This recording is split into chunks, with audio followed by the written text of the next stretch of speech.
What is going on, world? Welcome back once again. My name is ZacNovak and this is ZacNovak Plays Games, or Late Novak, or Baked Novak, either one. Today we've got XUR'S Location and Inventory, slightly a few hours late. Let's roll the intros, get right into the video, and I do hope you certainly enjoy.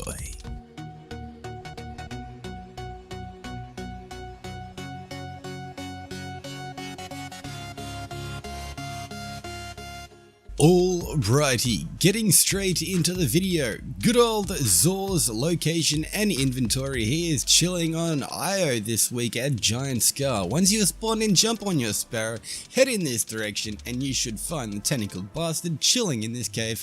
Let us see. Fingers crossed he's got something good this week. Alrighty, so this week in itself, surprisingly, we've got some pretty unique items. Let's start things off with the Eternal Warrior, a D1 exotic bot to D2 for 23 legendary shards. This main exotic perk on this helmet is actually called Resolute. Gain an overshield when activating Fist of Havoc. This thing in itself isn't amazing, it isn't great, but it definitely can actually work in some situations. Some PvP situations definitely, and a lot of PvE situations. This thing in itself honestly looks pretty cool. Secondary perks, we've got ourselves auto rifle targeting, we've got power weapon targeting, as well as enhanced bow targeting, which is always nice, as well as bottle number 2, we've also got ourselves good old fusion rifle reserves and machine gun reserves. Not too bad.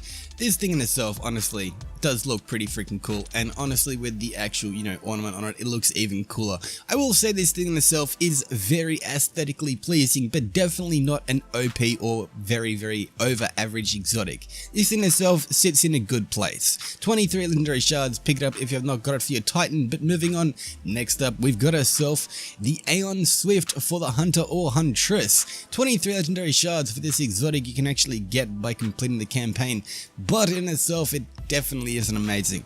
Main perk on it is actually called Aeon Energy. Dodging grants the following to nearby Aeon Cult members: Grenade Energy to Warlocks, Melee Energy to Titans, and Dodge Energy to Hunters. Other allies receive a fraction of the shared energy. This thing in itself is honestly not too bad if you've got a whole team running it in Crucible. Other than that, this thing in itself is not very amazing. Anyone that is running Aeon stuff in itself does look very unique, but it isn't really very amazing at all. Secondary perks on it, however, we've got ourselves a shotgun loader, we've got impact induction, and we've also got momentum transfer, as well as put on limit 2, we've also got ourselves grenade launcher scavenger and rocket launcher scavenger. Pretty nice, pretty decent. Pick these up if you have not got them. Once again, 20 legendary shards, where you can go through and complete the campaign once again, and you get all 3 on each of the characters. But once again, moving on, next up we've got ourselves another D1 exotic bot to D2, the Starfire Protocol, aka this thing in itself is freaking fun. 23 legendary shards for this very fun exotic. Main perk on it is actually called Fusion Harness. Fusion grenades have an additional charge and recharge from Empower weapon damage. Fusion grenades also grant Rift energy.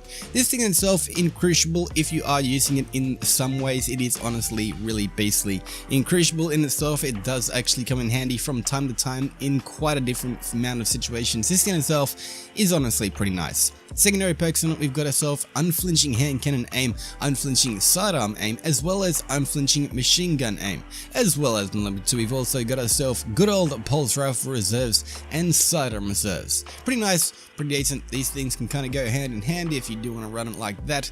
This thing itself is definitely a viable bit of armor. 23 legendary shards. But moving on, next up we've got ourselves the weapon of the week. We've got a Cold Heart. 29 legendary shards for this exotic that was given to people when you bought the game early, but in turn actually given to everyone at a certain point. 29 legendary shards for this very fun trace rifle, which is honestly a very unique weapon. Main perk on it is called Cold Fusion. This weapon shoots a steady cold fusion powered laser, as well as its secondary perk going hand in hand. It's also got Longest Winter. Cold Heart's laser does exponentially more damage the longer it remains on a target. In other words, the more you shoot, the more damage it does, the more this thing is honestly beastly.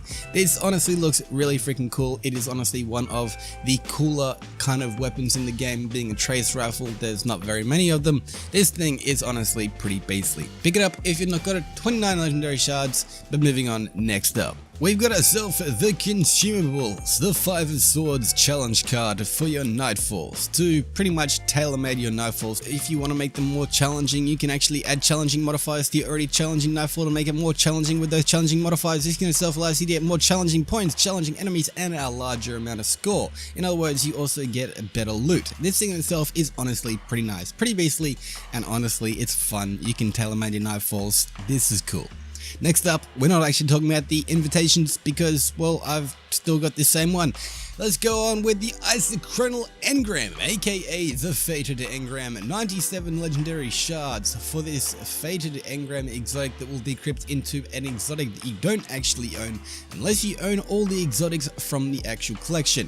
However, it is only actually up to, well, the last DLC, but in itself you can actually get some pretty good loot and some pretty good armor, especially with some really good rolls. Let us see what we actually get from this. Please be something good. We get Hard Light. I was really hoping for maybe the Liar's Handshake because I still haven't got that, but I mean, Hard Light isn't too bad. Actually, it's a pretty fun weapon, and I'm pretty sure I went through and dismantled this a while ago on, I think it was my Titan. Pretty sure it's my Titan. This thing is fun anyway. It's just pretty freaking cool. It honestly is really nice. Anyway, that's pretty much been XUR'S location and inventory for the week. Hopefully, well, weekend. Hopefully you guys have enjoyed this video. If you have, click that like button down below. Share this video around so people actually know where XUR is. And well, sharing the video around certainly helps out the channel, helps out you guys, and helps out other people just to either see where XUR is, know what XUR's got, see if you want to actually kind of, you know, go and see XUR and get some of the stuff from him, if it is actually some of the stuff you actually want to get. Otherwise, then it's just one of those things. But anyway, this has been XUR'S location and inventory for the week, and this has been ZacNovak. Hopefully you guys have enjoyed this video. If you have, click that like button down below, do all that good stuff, share this video around because it certainly helps the channel, helps out you guys, helps out other people and all that good stuff. But anyway, do all that good stuff and I'll be cheering like Karen if he was at Sheeran. But until next time, this is ZacNovak signing off. Wait for it. I got the wrong one on. Oh well. Peace out.